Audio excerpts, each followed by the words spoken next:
Nalo na yan.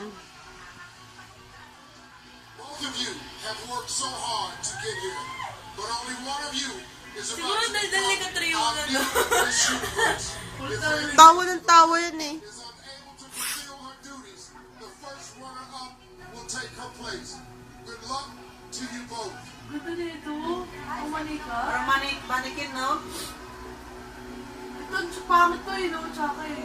Hindi, maganda siya. Ang ganda, sobrang kasi clear. Maganda siya, pero hindi siya. The new Miss Universe. Ay!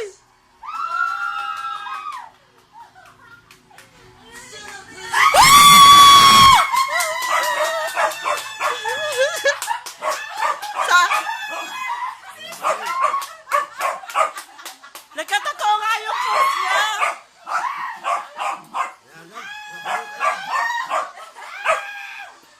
Totoo nga yung sinabi niya. Nag-post siya eh. Tsaka kahapon.